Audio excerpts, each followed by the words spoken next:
Hey there, all you creepers and reapers. Welcome to another episode of the Femme Fatalities. I'm your co-hostess with all the ghostess, Anna, and I am here with... Some Fright Lanes. It's Margaret, and our cast today is making me feel a little confined, a little stuck, a little anxious. I kind of feel like the walls are closing in on me, and somebody's out to get me. Anna, what are we talking about today? Sounds like you might feel trapped. Yes, we're talking about none other than the new film Trap, starring Josh not Hartnett, sorry. Um, but he's back on film. He took a hiatus. It's great to see him back on the screen. And before we get into it too much, just so you know, this film does feature imprisonment scenes, kidnapping, um, betrayal, spousal communication or lack thereof, maternal relationship issues, as well as I would say a general sense of unease throughout probably the first 3/4 of the film. What about you, Margaret? Do you think I missed anything? Is there anything else that we should note? I think you've got it right. I think you covered it. People that have a hard time with crowds, probably the first quarter to third of the movie might really bother you because they're in a crowd. There's like a lot of people, and I feel M. Night, the way he filmed it, really captured that sense. Like when you're at a concert, when you're at a venue, and there's just all these people around you, and you really don't have room to move. Yeah, it definitely makes you feel like you're part of the film. Which hats off to M. Night because that's very difficult to accomplish. So I was quite impressed with that. Um, I was impressed overall with the film. I think it was done very well. I enjoyed it. I have a really unique, probably, perspective about it. And what were your overall thoughts? I really liked it. I feel like the first third, maybe I was a little disappointed because I felt like it just didn't feel like the M. Night I'm used to. Then once they left the concert venue, so listeners, if you haven't seen it, now's the time to turn back because we're getting into spoilers. Once we left the concert venue, and he like M. Night does those like panning shots and those big kind of stretchy scenes. I'm like, this is the M. Night I'm used to. This is the storytelling I'm used to. I've heard some things about, right? Lady Raven is his daughter. And I think that is, did you know that I did not. No, and I think yes. Cool. It's So people are talking about, like nepotism. And I think she's talented and given just cultural dynamics in our country, I feel like he had an opportunity to give his daughter an opportunity that most likely would not have been available. So I thought that was awesome. But I think it's cool. And anyone, who is not super familiar with M. Night, the irony of this film being partially about a relationship between a father and daughter, and then a director father whose daughter is one of the starring roles in the film. I think it's great. I think it's a great secret message in there. I love it. I did not realize that's his daughter. That's super cool. And he plays her uncle in the film. yes. Yeah. I think it's great. Like, good for them. Yeah. Cool. I thought so too. I was like, this is awesome. And she's, again, like, she's got talent. Like, when people talk about nepotism, I can see when, like, okay, because you're here, your kid doesn't have what you're giving them opportunities. I think it said she wrote and performed all the music. And I was like, wow, I thought she was really good. I thought she was a great actress. And so her performance, Josh Hartnett's performance. Oh, I love. Did you catch his like shoulder twitch when he started to get like upset? I went with 3 other people and I was like, oh my God, I loved his shoulder twitch. And they're like, what? I'm like, when he started to get like upset, his shoulder just did this thing. And did you catch the eye flutter? Yeah. Yes. I was like, oh, okay. Something's happening. I enjoy it. I thought it was great. And also, Lady Raven, I do give her acting chops as well, because this altruistic personality comes through in her acting. And my thought was, okay, well, this is a pop star who's super altruistic. Does she even have a grip on reality? Is she going to be part of the twist at the end? The scene in the bathroom is, that's exactly what I thought. So I chops and props to her, because I think she did really well. Oh, I agree. And going into the twist, I feel like part of the twist was there really was no twist, and props to M. Night, because people are going into his films always expecting something. And so I loved that he was like, you know what? That's going to be my, well, I don't know if he was thinking that, but it kind of felt that way. Like, you're expecting this. So I'm going to do something you don't expect. And that is the twist. Well, and for me, after it was done, I was like, the twist is that at the end, the viewer is rooting for the antagonist. That's the twist. Because he's not, he's portrayed to us as a protagonist. Like, the behaviors that Cooper exhibits, generally speaking, are of a quote unquote nice person, a well-adjusted, normal, nice, average person. And on some level throughout the course of the film, at least for me, you start to root for him. And I still kind of am. Like, I think for me, a big part of the film was Rachel, the wife, set him up, right? She set the trap. And it really brings relationships into question. And, there's that hypothetical question: if your partner did something illegal, would you tell? Right? Obviously, we know her answer. And I just found that very surprising. It actually, funny enough, everyone knows at this point that I'm a Godfather fan. It made me think of the difference between Michael Corleone's first wife, the nice Sicilian girl, and then his second wife, the American girl, and how they behaved. I mean, obviously his first wife blows up in the car, bombing. But I would say she would never rat him out, right? Whereas the second wife, man, she is out of there. She's like, I aborted your son. I'm getting out of here. We're getting a divorce. I don't want no part of this life. So it's just fascinating to me that there are so many different extremes, right? You have the same singular player in these two marriages or relationships, and then two completely different partners, which kind of makes sense. Like when, people are widowed or they're divorced and they get remarried, it's usually not a reflection of the initial partner. But I was hoping that Rachel was his true partner and helping him commit the crimes, especially when they show the scene of the guy getting nabbed into the van. I'm like, that's a 2-person job. She's got to be helping. I was wrong. Yes. I whispered that to my boyfriend. I was like, she's in on it. Yeah. And then we got to the pie scene, and you touch on those relationship dynamics where he is an unhealthy partner. Like, he is trying to blame her, which often happens in our relationships. It's your fault. You did this to me. I'm upset with you. And he said, it's your fault that I won't see my kids. In my head, I was like, no, it's not. It's your fault. You're the one that murdered people. And how that happens in our relationships. We blame our partners. It's your fault this is happening. Your fault. I don't get this. Back up way far again. You touched on, right? The antagonist, and M. Night does a great job of getting us to root for the antagonist.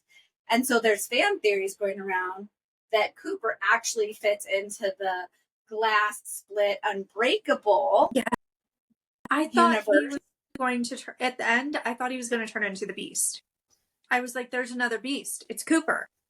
And then I was like, maybe. Yeah. I think that would be great. We were discussing, me and the people I went with, I'm like, I would love that. And yet, I don't know if M. Night will do that, because he's worked with Bruce Willis. They have, I'm guessing he has respect there. Bruce Willis, sadly, cannot reprise that role. And so then, but I was Mhm. still like, oh wow, maybe it's just a continuation. Maybe Glass could come Mhm. in, or I can't think of the character's name or the actor's name in Split, but that was, Mhm. Yeah, yeah, absolutely. The other thing that I was hoping for was maybe Riley was in on it. When I went in, I was like, okay, the daughter is a serial killer. And he's just being a protective father, trying to help her in any way that he can. I was really hoping for some sort of familial linkage or something. And I thought about this whole idea and notion that, they always say, you marry your parent, right? So, typically in hetero relationships, they'll say a woman marries her father, a man marries his mother. In non-cis relationships, they say that you either marry the parent you're strongly bonded to or the one that hurt you. And that's just these sayings that we hear and these theories that we hear. I'm not saying that. I'm just saying this is like yes. something we hear throughout our lives. And I thought it was very ironic that Cooper's mother consistently punished him and treated him as though there was quote unquote something wrong with him. We don't know anything about his relationship with Rachel, but I do feel like setting him up on purpose, not confronting him, is a huge punishment for what he's done. So it's just, to me, it's like, well, you thought he was having an affair, you didn't confront him, you followed him. Um, and you discovered these other things, you didn't confront him, but you contacted the police and the FBI. So that kind of makes me question how strong their bond really is and what was going on throughout the course of their marriage and maybe what she was up to as well. Like, yeah, they have 2 children together. Kids both seem to love both of their parents, but it's like, okay, he's a fireman. We don't know what she does. We assume maybe she's like a stay-at-home mom or something like that because she's like making Martha Stewart recipes. So, sadly, I associate that with someone who has a lot of experience in homemaking. That doesn't necessarily mean she does it full time. She might be working as well. And I love homemaking. I love baking cookies and pies and cakes and stuff. So don't come for me. I love baking. And if you love baking too, props, because it's fun.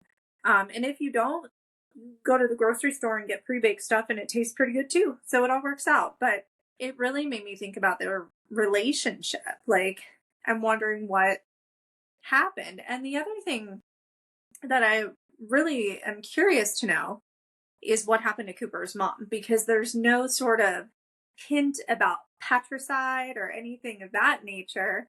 So I'm like, well, did she just die of old age? Those sorts of things, because he's seeing an illusion of her, but we would assume she's not active in his life and she's probably, entered the spirit world at this point. I don't know. What kind of questions did you have? What were you kind of picking up on and keeping in your old mental computer as you watched it? But I love that you touch on like his relationship with his mom. For a while there, I thought his mom was going to be like the FBI profiler. I was like, that's his mom, Mhm. just trying to catch him. And I'm like, okay, so we don't know what happened. And then you touched on his relationship with Rachel, and I love your perspective because for me, I was thinking she suspected something was wrong, and it made me think of right like Bundy, like his wife, who was like, I actually think this monster is Mhm. my husband. So not confronting him and calling the police, calling the FBI. I could see why Rachel would do that. That's got to be such a profound grief that you Mhm. figure out your husband is a serial killer. What did he have? 12 victims in the Mhm. movie. Cooper I think did. it was 11. He was working on number Yeah. 12. And her rate, like horrendous. Like he Mhm. butchered them. And so I kind of feel like for her, she was like, I can't confront him because if he's capable of this, and again, we don't know what background information she knows Yeah. about his mom. It's like, and he's a firefighter and she smells cleaning fluid on him. That's how she got Yeah. there. I think I would be like, I'm not gonna confront you because then you might kill me. And I think at the pie scene at the table again, he Mhm. was like, I feel angry. I've never felt this before. And I was like, he's dangerous. Like, he's more dangerous right there because he has OCD. Everything is controlled, that he is about ready to. And so I think she was brave to sit there and like eat the pie with him. And I didn't expect it. I didn't think she poisoned the pie. I did. As soon as she's like, let's eat this pie, I'm like, oh, it's poisoned. But I feel like a big theme in the movie too is for the greater good, right? Because with Lady Raven, it's like, you know, you can either turn me in and this guy dies, or let me go and he lives, right? What's for the greater good? And then with the wife, Rachel, she thinks she's doing this for the greater good. Yes, it's going to destroy my family, probably destroy my life, but it's for the greater good of humanity, right? I get a lot of those underlying type of themes. But to parallel this, what I got out of it, Cooper makes me think about Dexter. And the reason for that is two separate lives. We don't know what happened in his childhood, right? But I would assume there's some sort of trauma. I almost got an inkling that his mother was abusive, at least emotionally and psychologically. I don't know about physically, because it sounded like there was such a consistency of being punished. And I think that his calm demeanor and OCD and organization and trying to like fit in and be like the nice guy was so that he didn't get punished, right? If I'm good, if I'm better, if I behave in this way, despite who I might be or how I feel on the inside, which I can't let that out, you know, maybe it'll get better, right? But then all this pain and all this hurt and all of these urges and ways of thinking that on some kind of staircase somewhere in his mind, I think he knew was wrong, was not morally adequate for his behavior patterns, right? That's still growing, but there's no way to address it. There's no one to seek help from. So for me, I was like, this is grief, man. Like, how many of us have been going through a grief journey or some sort of change in life, and we know, like, I have to give my everyday appearance in my family life, my home life, my work life, even around my closest friends, because I can't let them see this part of me. No one wants to see this part of me. I have to keep it buried down. And then before you know it, it just comes out like freaking flame thrower level. You have no idea where it came from, and it's just out there. You know, sometimes you're by yourself, like when he goes to the abandoned house to think. Sometimes it's on some random person, right? Like, how often do we have an experience where we're stressed out, we're upset, something's going on in our lives, we keep it buried down, down, down, and then somebody cuts you off in traffic. So, okay, your windows are up, your music's up, they can't hear you, but you're like, you inconsiderate human being, you just cut me off. You know what I mean? So it's that whole displacement of everything. And to me, I was like, that's totally paralleling with grief behavior. I just was like, wow. And I really empathize with Cooper. Come for me if you want. I realize he's a serial killer, but I feel that there's some other aspect to this story that we don't have yet. And like Margaret said, maybe it's a continuation, you know, of Glass and Unbreakable and Split. Maybe this is like the new chapter here, but there has to be more than what we're seeing. Oh, completely. And I feel like you are touching, I love how you bring grief into it and like see Cooper as this bereaved individual, and also how M. Night just has a talent. Like, we could argue that some of the other characters are very one dimensional. They have to be, because then that builds the complexity of Cooper. We see Cooper as this tragic figure, not this monster like in slasher movies. We normally don't have empathy for the killer because they're just going around killing. And here's Cooper. He loves his family. He's dedicated. He is really struggling when his worlds are colliding, and that you relate it to grief. That can also be mental health when we are we're masking, we're doing our things, and our mask starts to crack, whether that's grief or mental health or any big stressor we have, and that we're trying to keep them so separate. And Cooper's creativity in trying to keep those separate. Yeah. Like, I was wondering, like, what was your favorite escape? Because he also, and if we relate that to grief, we can often be like, well, if I get through this, if I just do this, my grief will go away, and it might soften it a bit. It's still, grief is going to be in the room. Once grief is in your life, it's in your life. Grief isn't like, yeah, just peace out. It can be softer and quieter, but it's still there. Yeah, absolutely. Well, and I have to say the favorite escape for me was the end, because it's left to the imagination of the viewer.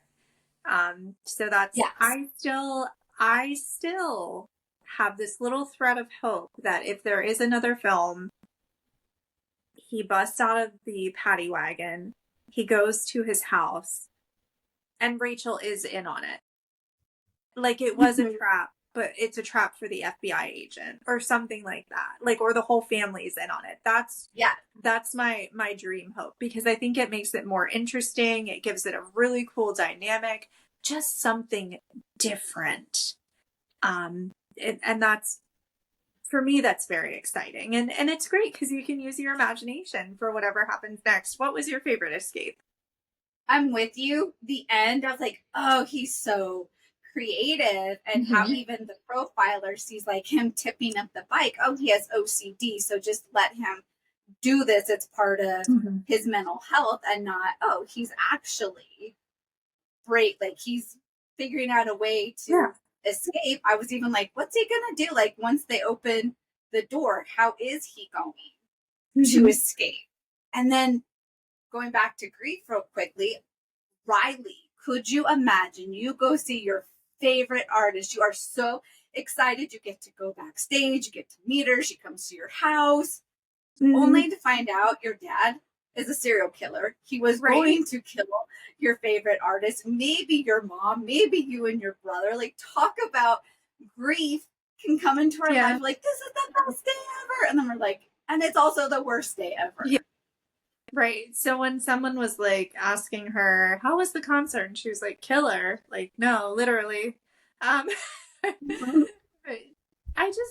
enjoy, like, though, Cooper is like 5 steps ahead, and I enjoy what a planner he is. I think that that's cool. And I think that a lot of movies that kind of have that serial killer genre, they give you these little inklings and hints like, oh, something's really off with this person, or they seem like the type, quote unquote, of person that there's something, quote unquote, wrong with. But he's just like a regular guy. He just seems like a regular, nice guy. And that's part of his charm and what's so frightening about him. Oh, totally. And that mirrors life. There are charming monsters, and I feel like it's people, we're so often trying to get our heads around like the true crime podcasts or TV shows or documentaries. It's because people were trying to, how were you this way? And really inside you were this way. It's sort of fascinating. Well, and I think too, even in our private lives, or your working life, or your, any other aspect of your life, you have this, you meet someone or someone who's always been in your life that you're deeply bonding and connecting with, or already bonded and connected with, and you find out something terrible about them. And it's like, well, this is the person that I know in my left hand, but in my right hand is this story about them. And they don't match. They don't add up. How can it be the same person?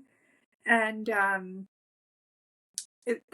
think that's something a lot of people face at least one point in their lives. And how do you trust yourself that you know this person? How do you trust that person moving forward? What are your thoughts in situations of that nature? I agree with you, and that life loss grief that we experience when we're trying to wrestle with, well, I know you as this person, and yet now I have this new information, and we don't know how to integrate it. Our brain does not like ands and alsos. Our brain wants either or. You're a great person or you're a horrible person. And we really struggle to, like, you're a great person. I knew my dad, Cooper, was an awesome guy.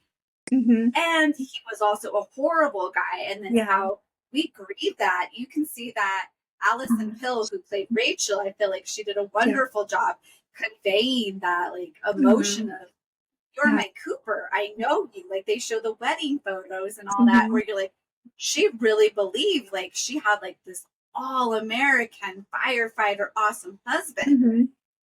And probably for her, right, we go, okay, I think my spouse is cheating. That's a grief. We're like, okay, I can work with this. I love you. We can figure this out. To then go to, my husband is a serial killer. And we struggle to wrestle with those. They just feel awful, and sometimes we can't, and sometimes we can.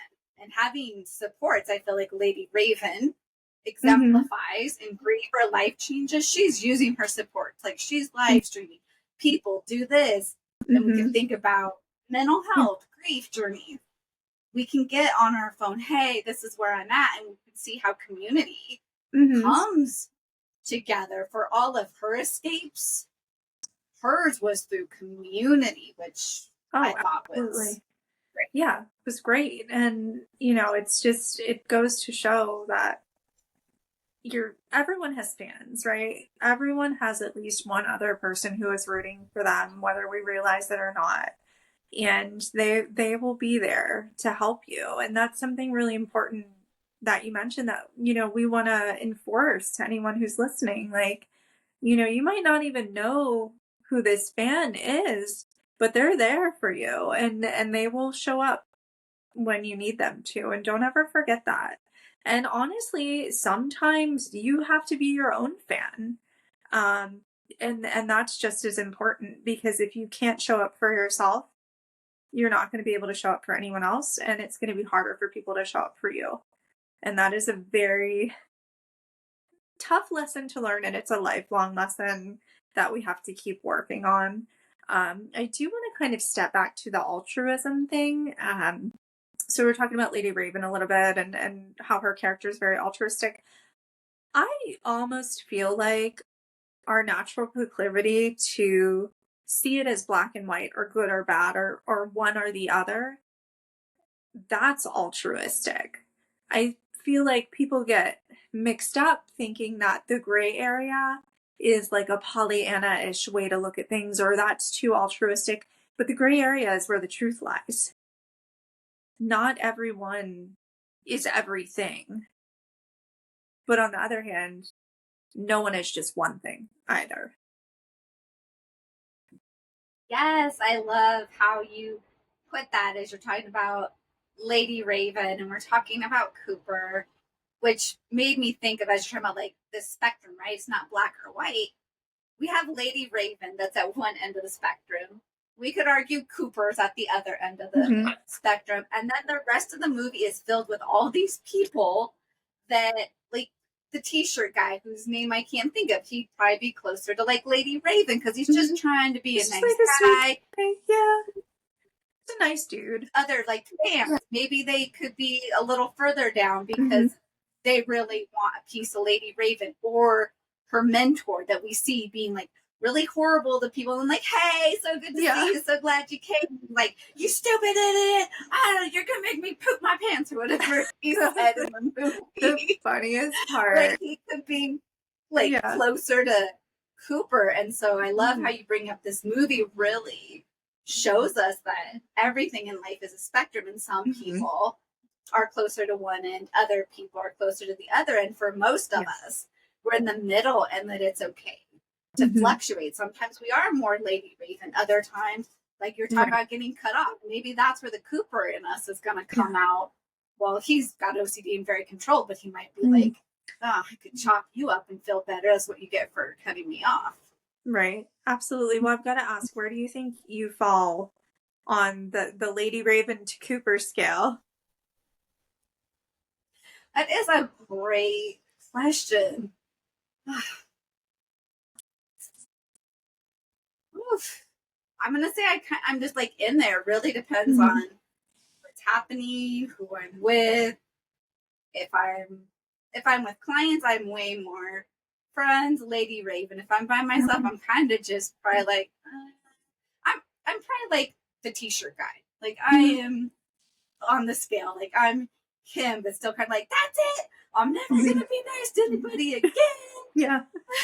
Right. How about you?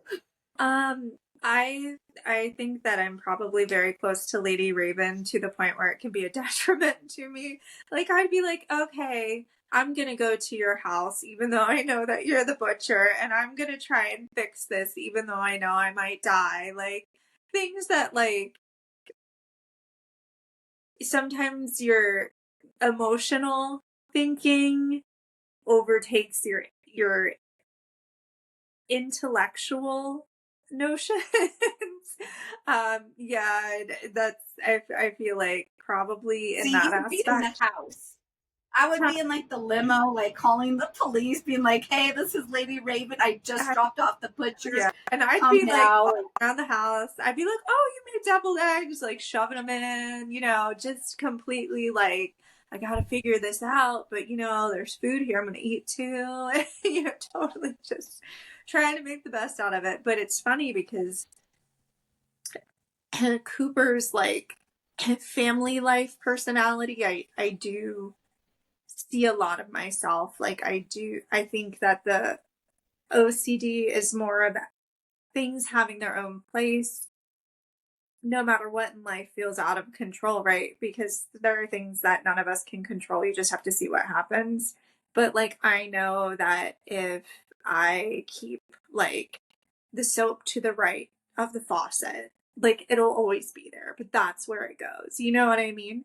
And I think a lot of people do that. Like it just brings comfort to you because it's something tangible that you can adjust and is in front of you. And there are so many like non-tangible things in life that just happen that we can't control, and we just have to roll with the punches and see what's going on. And he's also a planner, and his I guess his cover is he tries to be like a nice person and do the right thing.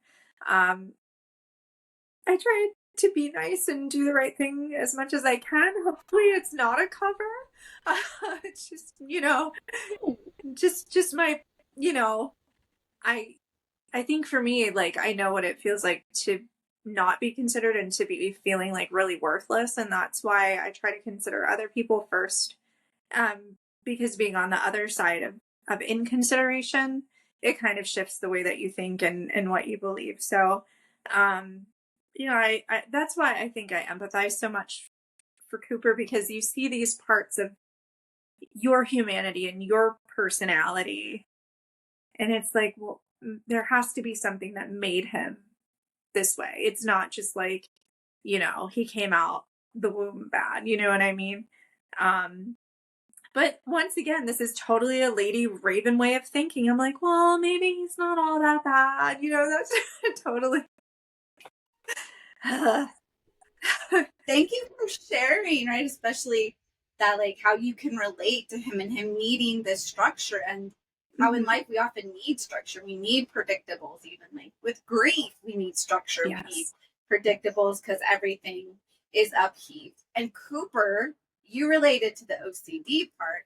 I found him relatable, like at the concert, like when he's like standing like this and he's looking around. I'm He's like, so as cute. an anxious parent that Yeah. had to go to like shows with my kiddo, I can Mhm. remember like standing there, probably like this, and I wasn't looking around because I thought the cops were going to arrest me. But I'd be like, "What are those people doing over there? What's happening over Yeah. there?" Right? And so I'm like, that is so relatable. Being in a crowded space and being like, "How do I get out? What is happening? Who's around me?" And Mhm. I was like, "Wow, he does this really well." Because I've been there, like, "Are you having fun, honey? Oh my god, this is so fun." Oh my god, there's so many people. What is Yeah. happening? Like that internal conflict where you're like, hey, glad you're having fun. Right. Absolutely. Yeah. And I think it's funny too because part of his discomfort before like all the cops show up and all that's going on, it's just because like he's like a 40-something-year-old dad surrounded by teenagers who are going crazy to music that is probably not his cup of tea per se. And yeah. What did you most relate to? And what is your favorite M. Night movie? Oh, those are good questions. So I empathize a lot. I have a lot of empathy for Cooper, but I wouldn't say I relate to him. Um, I think probably, oh gosh, I would, I think I actually, from my perspective, I relate to the FBI agent that Haley Mills played. The reason for that is the planning aspect. She has done everything, right? And we see that throughout the course of the film that she's bracing, she's preparing, she's trying to cover everything to make sure that the plan is executed properly. And I'm very much a planner. I think that she also has this intrinsic kind of just psychological approach to how she's viewing things and what she's studying, the lectures she gives, the information she gives, how she prepped Lady Raven, how she's prepped Rachel, how she's prepped the entire team. And it's very far reaching. It's not like anyone at that venue who was employed there or some sort of, militant representative or like a police person or an FBI agent was not briefed. So she's very passionate about what she does. And we can look at everything throughout the film and know that. So I think in that sense, the things that I'm very passionate about, I try to make sure everything's taken care of for everyone involved so that they can have the most optimal experience. I mean, obviously, I'm not setting up like FBI busts or anything like that, but you know, the things that I do, I hope that they're important to the people that are touched by them and that they have a great experience, and making sure that people are prepared is a huge part of that. Um, and then my favorite M. Night movie, gosh, that's a good question. Um, I I would have to say probably I want to say it's between Glass and The Village. I think probably The Village. Yeah. Yeah. Okay, how about you? Who do you relate to and what's your fave? And you are so thoughtful and caring. I just want to point that out. Like, just all the attention you give to the things you do. So I appreciate that. I love the profiler. Like, just the fact that, like, her prepping, like, I I relate to that as far as, like her prepping people. Like, I feel like that is part of my role as a Yeah. clinician, but I'm not the rest of how organized she is. No, like you, I empathize with Cooper. I feel like I'm the t-shirt guy. I'm just like trying to be nice to people, help them like enjoy their show. Just like, hey, here you go. Yeah. Like, hey, you were good. You're nice. I'm nice back. Mm-hmm. And I could see myself like at watching TV and then like yelling from my partner, like, "Oh my god, Yeah. look, this just so." That was so cute. Yeah. I love that part. I was Oh. in like portrays. Yeah. Like so relatable. I loved it. I was like, yeah. Favorite M. Night, Signs or Split? I'm Yeah. on which one. Mm-hmm. Yeah, I liked Split. The whole like eating of the intestines part, though, I was like, no, thank you. Because like the Beast was coming out, but I felt like the Beast could have done something else. I don't know. I I don't know. I felt like that was like I wanted the Beast to do something not that. So I think it's just me having like a reaction to my own expectation, but it was really good. I enjoyed how versatile the actor is, and the fact that he played Charles Xavier in X-Men. As soon as I started watching, I'm like, that's Professor X. What's he doing here? And I'm like, he doesn't do that. But no, it's really good, and I enjoyed it. I think it's a phenomena type film, and that's what's so cool about it too. And then how Unbreakable and Glass and Split are also interrelated, and kind of what happens and the time frames between some of them. Like, it's really hard to have films that are more than like a few months or a year or two apart to really gel together. And I think he did an excellent job combining those three. I think it shows too how thoughtful he is. Maybe he is like the Mhm. FBI profiler, and that he did Unbreakable. And in his mind, he was like, I'm going to have this movie and I'm going to have this movie, Yeah. and it doesn't matter when they're released because they're all going to tie together. Mhm. And I know that in my mind, viewers are not going to have any idea about this. And I think that goes to Yeah, show how creative he can be and how masterful he can be. Because that's absolutely. like you said, like to most of us, like we get all those movies back to back, and oh, you were just Mhm. marinating on this. You were like, okay, when I get the chance, if I do, I have Yeah. these other two movies, but I'm focusing on this character, focusing on this one. And then Mhm. Glass is like that thread that we're going to end with, which I love M. Night for that. He's so Mhm. thoughtful. He's so methodical. Like he is Yeah. like giving you threads for you to follow throughout his movies. Yeah, absolutely. And it's fun. He's like dropping a breadcrumb here and there, and you get to collect them and see what happens next. And um, I really enjoy it. I think it's fun too because the purpose of, at least for me, and in the art interpretation sense, the purpose of these films is to think about things differently. And even we can apply that practically to our own lives, right? So if you're going through some sort of change or, loss or grief experience, you feel this way, you're going through this. The questions that you ask yourself all the time, why am I feeling this way? Why me? Why do I have to do this? These are just example questions. Things are just getting worse and worse. Okay, things are getting worse and worse. Ask yourself, what if they get better? Or put a knot in there. Why not me? How many times do we say, why me? Why me? Well, why not?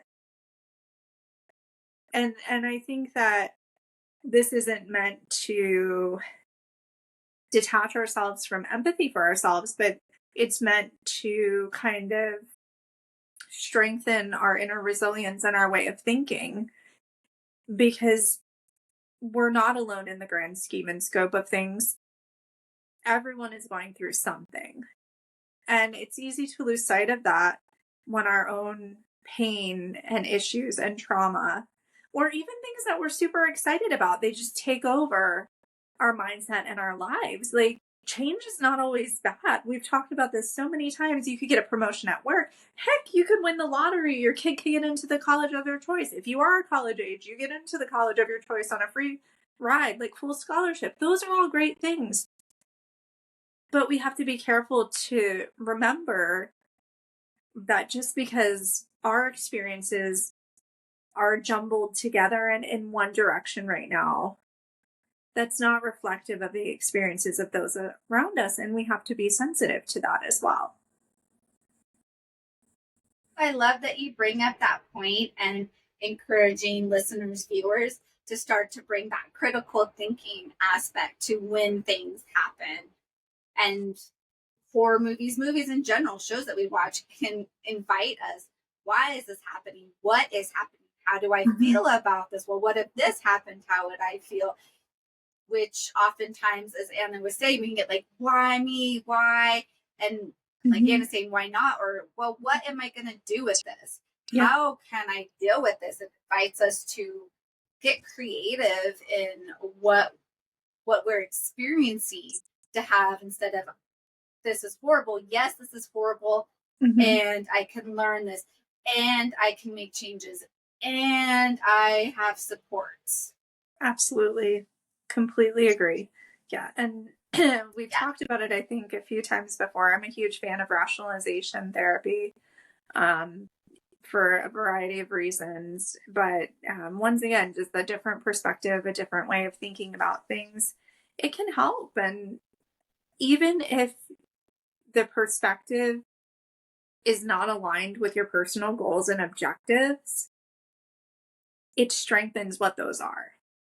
So that's something to remember too. If you seek supports and services and you go to a group or a therapist, a counselor, a professional, and their manner of communicating with you or providing prompts or ideas to you is not in line with something that feels comfortable or healthy for you, that's okay. You don't have to return, but that's helping you identify what is comfortable for you. So it's not an hour of your time that you've lost. It's not an experience that's for naught. It's still something that you can learn and grow from.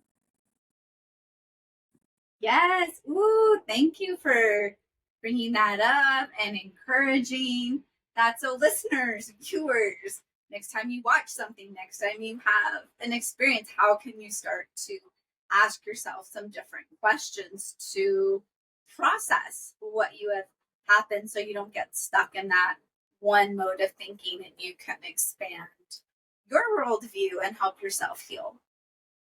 Absolutely. Yes. Well, oh, one other question before we close our little coffins for this episode. Um, and this is kind of an open-ended question. If you want to answer, you're welcome to. If not, that's okay too. Anyone listening, same. Would you rat your partner out? Just That's a great question.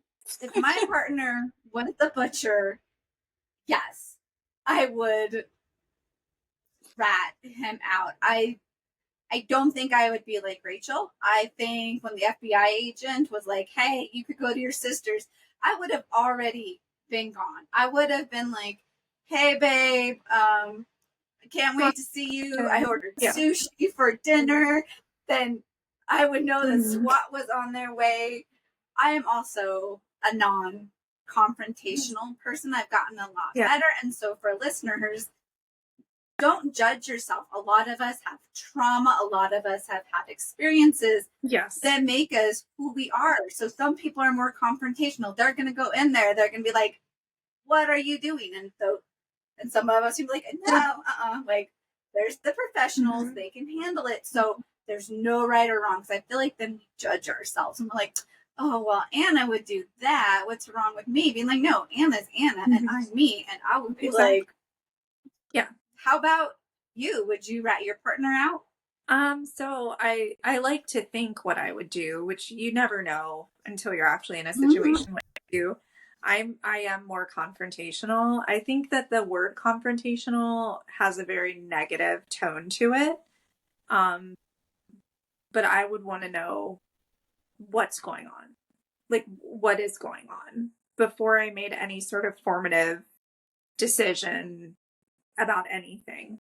Um, so I might be victim number 12, but that's probably what I would do. But like I said, I mean, unless you're in a situation, you don't know. And also I'm very of old school of the whole, like, I'm more in line with Michael Corleone's first wife.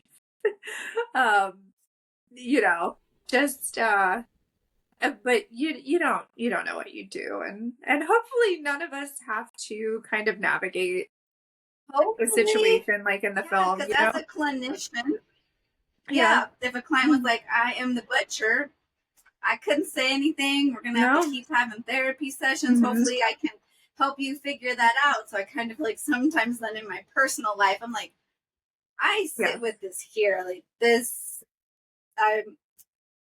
I'm not your therapist. Sorry, I love you, Yeah. and Well, it makes Now it I'm very terrified hard, of though. it. I think you bring up a really good point, that yourself as a clinician, me as someone who is a thanatologist, we've essentially taken an oath based on confidentiality, right?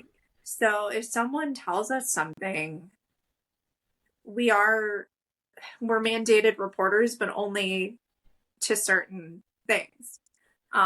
And that makes it difficult because, as I said, I believe everyone should talk to a counselor. Everyone should be in therapy at some point in their life. I think it's healthy. I think it's normal. But if you find out something about a client, you're talking to your own counselor, you cannot divulge direct details. And it's makes it more difficult because you kind of have to beat around the bush, like, oh, my client told me something that's very upsetting and disturbing, but I can't tell you what it is. And that makes it very difficult too to convey that.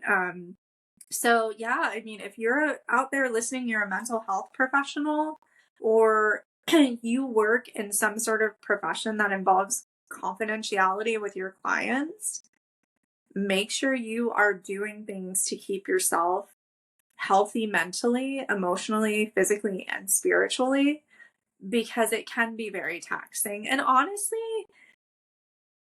beyond the serial killer genre and all that, like, even if you work with the public, if you work in customer service, like, make sure you are doing something to help yourself, because working with the public in general is very, very stressful, no matter what segment you are working in.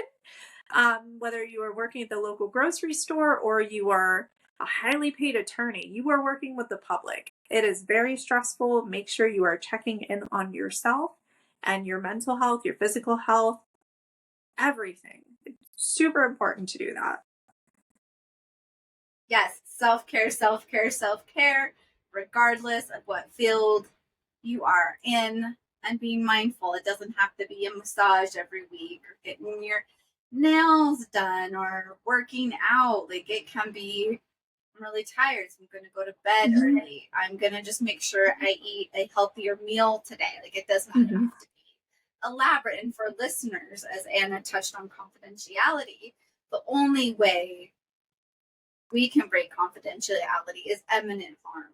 So Yes. if Anna was in session with me and she was the butcher and she was like, yeah, so I got this guy chained up in my basement, then I would break confidentiality. But if she's like, you know what, I killed somebody last year, okay, we're going to talk about that. There's like priests have that same thing. I don't know about doctors, psychiatrists, therapists, but like a medical doctor, I don't know if they're bound by. So if you're worried, clients, you can, or clients, listeners, ask, like, as a client, ask your professional, what are you bound to? What is your confidentiality requirements for your profession? Like customer service, they could be like, what, you killed somebody last year? Okay, I'm calling the cops.